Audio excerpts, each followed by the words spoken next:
Now we got a rat little Chev truck, a 1947. But what you would never know is it's on a 90s motorhome chassis. And not a rat at all, it's just got a bunch of patina. And look at these, how the gauges are mounted on connecting rods. Is that cool? I think. It's got a 454 in it. And this here's a bed for hauling cars. He made his own fenders and needed wheels for his car that he's going to build, so he welded them together.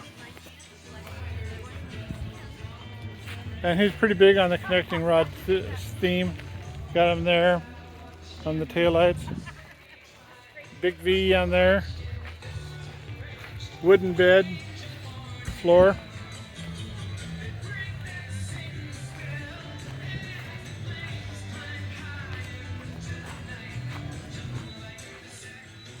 And side of the hood has portholes with connecting rods.